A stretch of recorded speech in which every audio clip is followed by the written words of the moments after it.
Hello everyone, welcome to UP teacher. हम लोग पढ़ेंगे अपने मनोविज्ञान का फर्स्ट चैप्टर जो सुपर टेट के लिए बहुत ही इम्पोर्टेंट होगा। तो स्टार्ट करते हैं बिल्कुल बेसिक से। आधुनिक भारतीय शिक्षा एवं समाज।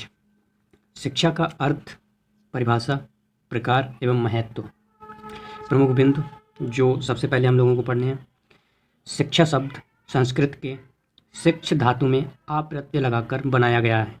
ठीक है, जो शिक्ष धातु है उसमें आ प्रत्यय लगाया गया है, जिससे बनाया गया है शिक्षा, जिसका अर्थ है सीखना और सिखाना।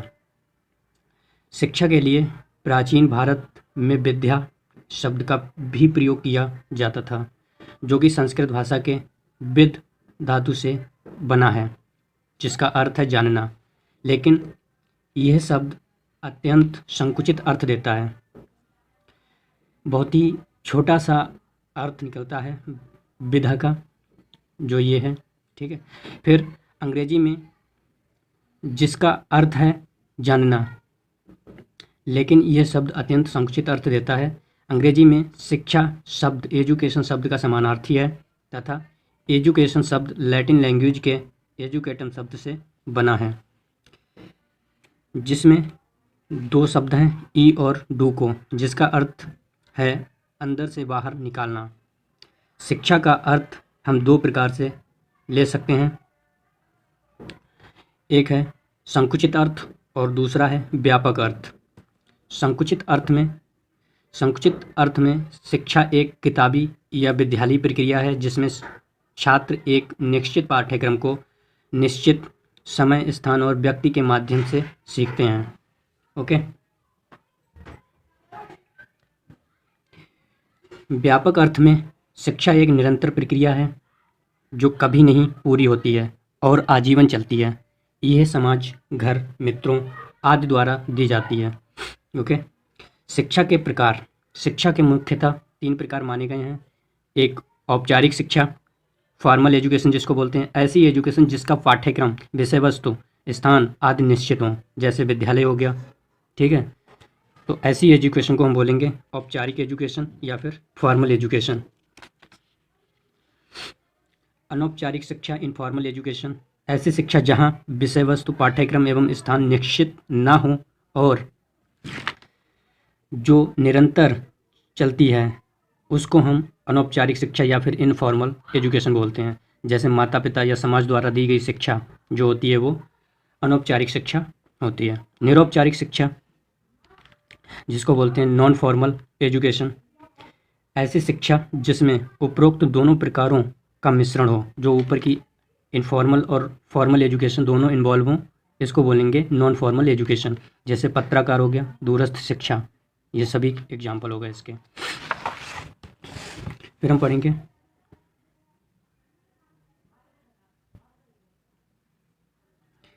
शिक्षा की प्रमुख भाषाएं। जो रूसो क्या कहते हैं शिक्षा के बारे में, सच्ची शिक्षा वह है जो मनुष्य के अंदर से प्रस्फुटित अंकुरित हो, इसको बोलते हैं रूसो। फिर अरस्तु बोलते हैं स्वस्थ शरीर में स्वस्थ मस्तिष्क का विकास करना ही शिक्षा है।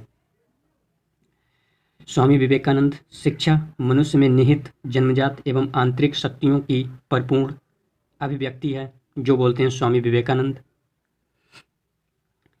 स्पेंसर क्या कहते हैं, शिक्षा संपूर्ण जीवन है, शिक्षा ही संपूर्ण जीवन है, स्पेंसर बोलते हैं।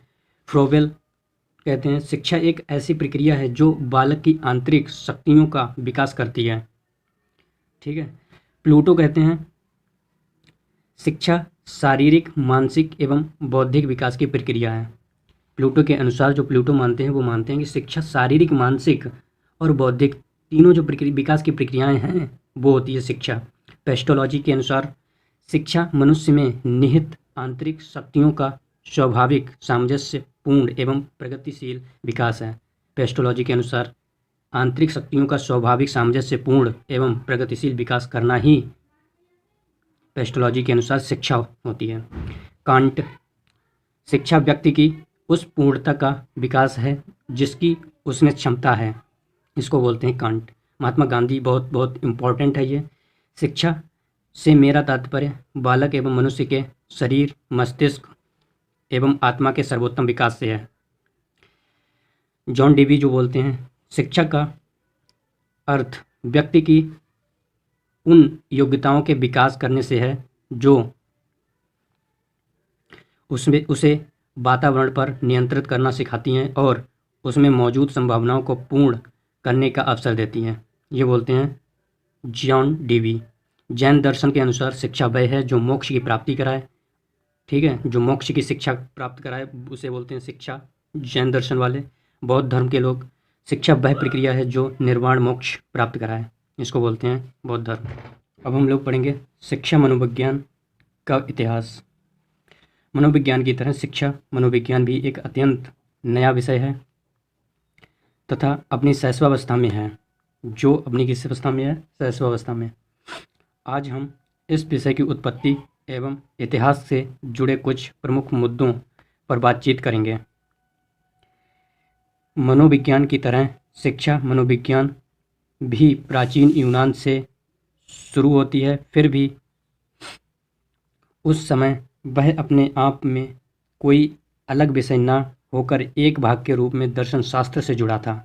ओके, अगर देखा जाए, प्लूटो ने प्राथमिक, माध्यमिक एवं उच्च शिक्षा आदि के पाठ्यक्रम भी रचना बनाई है। आगे आने पर शिक्षा मनोविज्ञान के क्षेत्र में अत्यंत सराहनीय कदम उठाए गए। इसमें एक प्रसिद्ध मनोवैज्ञानिक पेस्ट्रोलॉजी के नाम को भी लिया जाएगा, जिन्होंने अपने 3.5 वर्षीय पुत्र के विकास एवं शिक्षा का अध्ययन करके शिक्षा मनोविज्ञान को एक नई दिशा दी है। इसीलिए पेस्ट्रोलॉजी को बाल मनोविज्ञान का जनक भी कहा जाता है। वेरी वेरी इंपॉर्टेंट क्वेश्चन है यहाँ से ये वाला, शिक्षा मनोविज्ञान का जनक भी कहा जाता है।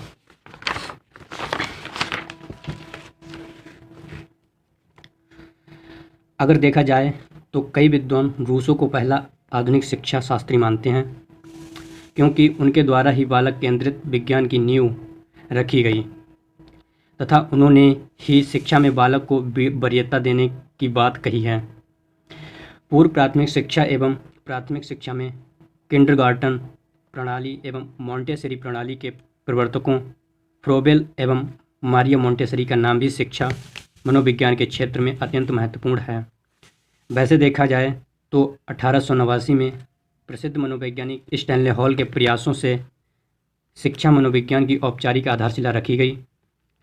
कुछ लोग शिक्षा मनोविज्ञान की शुरुआत 1900 से मानते हैं, जब ऑस्ट्रिया के फ्रायड के नेतृत्व में मनोविश्लेषणवाद को प्रसिद्धि मिली तथा बाल केंद्रित शिक्षा पर फ्रायड द्वारा जोर दिया गया। इसी वर्ष अमेरिका के शिक्षा मनोवैज्ञानिकों का एक नेशनल टीचर एसोसिएशन बनाया गया।